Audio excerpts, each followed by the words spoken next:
is what's enabled us to gain all the intense knowledge that we have about everything, but it's also divorced us from any sense of being embedded within it.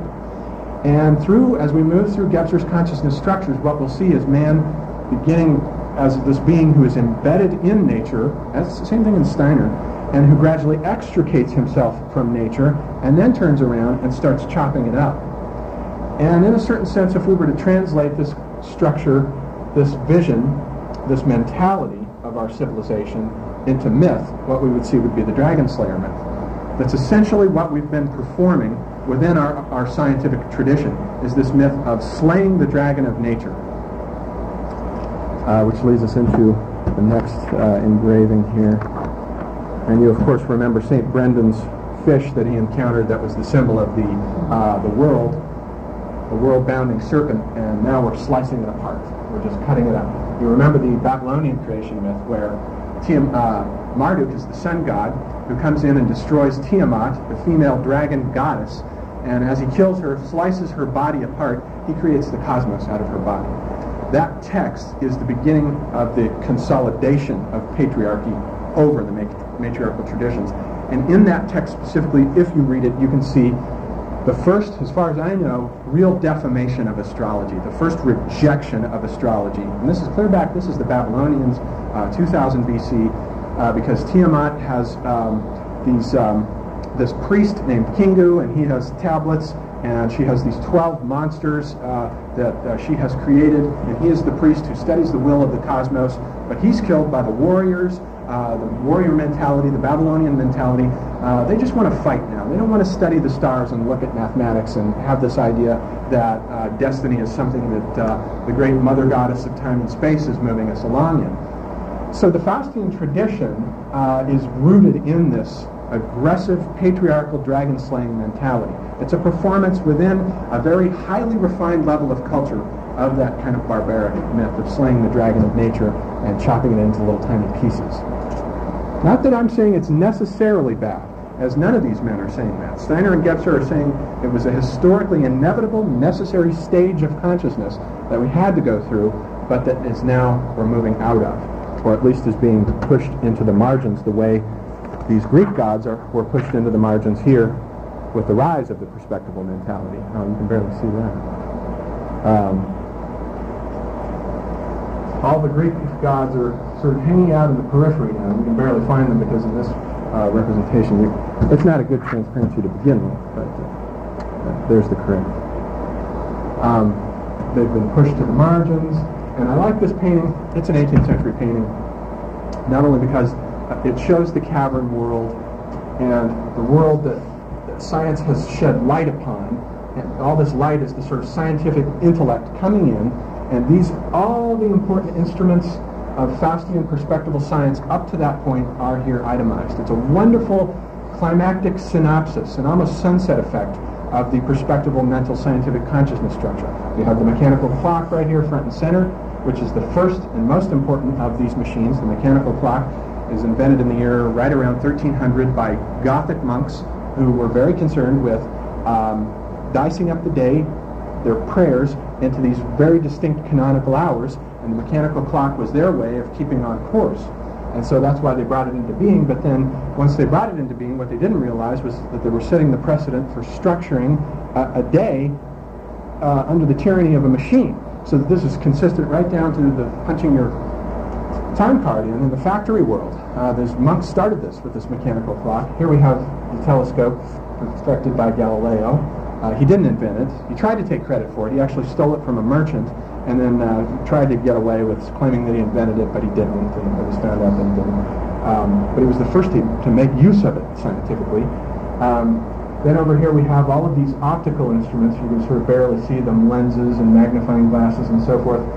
And our civilization was, of course, the first, about the same time the clock is coming into being in 1300, the first optical instruments are coming into being, the invention of glasses, the invention of mirrors, all of this, these Gothic monks were the first scientists, really. These monks who were worshiping God, and they saw themselves as perfecting what God had sort of set out for them to study. They did not initially see it as something that was opposed to the religious worldview. They saw themselves, they were fascinated with optics, the properties of light, magnetism, matter. This is clear back in 1300 in the time of Dante, long before the so-called scientific revolution in the 17th century. And they were already tearing things apart, writing treatises about magnetism. Roger Bacon actually was one of these. He got in trouble for, there was still, a suspicion that if somebody was delving into these matters, they must have a pact with the devil. They must have made this sort of Faustian pact with the devil, and he was put into prison for a while under suspicion of having made a pact with the devil for studying these things. But he wrote this interesting letter to a friend in about 1300 saying, well, you know what, one day there will come a time when man will have these machines that will fly through the air, and he will have these machines that will be able to go underneath the water, and all the basic machines that we spent the next few centuries, the next 5 or 6 centuries developing, are all written about in seed form in this letter, long before any of them have been invented. So you can see Spengler's point then about civilization starting from an initial seed, and within that seed is pregnant everything that is going to come out of the entire future history of that civilization. The way in which you can predict the entire life history of a plant simply by knowing what characteristics that plant species has, and you know that when that seed hatches, everything is going to come out of that plant. You know, given certain nourishment, what's going to happen. You can make predictions about its future. So Spengler thought, likewise, that you could make these historical predictions if you knew what all the initial parameters were at the beginning of the system. And that's what gave him the ability to make correct predictions about the next few centuries ahead of us, is this basic model.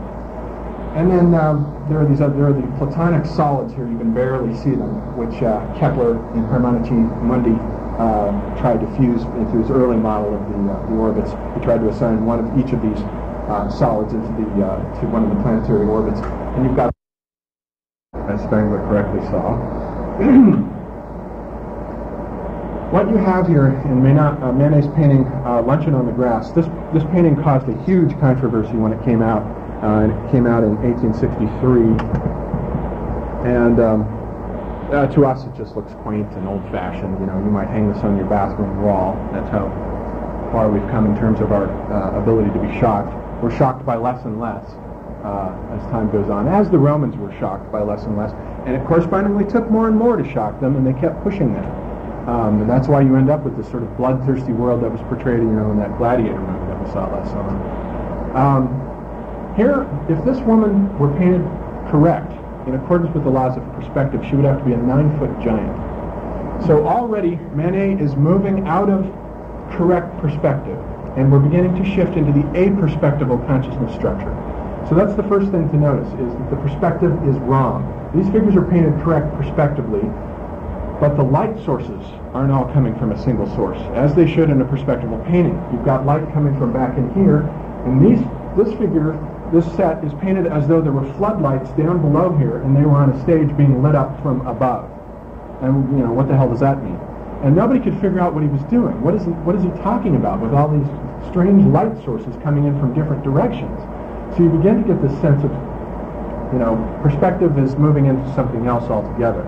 But what really shocked everyone wasn't the violation of the laws of perspective so much as it was this naked woman on the grass with these two fully clothed men. And it didn't seem to be it would be one thing if that was an illustration of a specific classical myth, but nobody could think of a myth that it was an illustration of. And of course, it is an illustration of a myth. We've just seen what it was, the myth going clear back to the Paleolithic, that the woman is nature, the man is culture, the man is the performance of society, and the woman simply is sufficient unto herself as a revelation of the powers of nature. And that's what's going on in that image. And then he sort of miniaturized a little still life over here. Yes? So is he conscious of what he's doing? No. The only thing, not in terms of, people are rarely conscious of archetypes. If you ask these film directors if you ask the writer of The Truman Show what he was talking about there, he won't have a famous idea. But in the case of what he was conscious of was a conscious violation of the laws of perspective, so he knows what he's doing technically. He doesn't know what he's doing archetypally. But this painting was based on an earlier Renaissance painting. There are a couple of Renaissance paintings, that I didn't bring them with me, that have this same configuration of it, a naked woman or two naked women hanging out. But, it's a different thing set in the Renaissance context where you have these sort of gods floating around.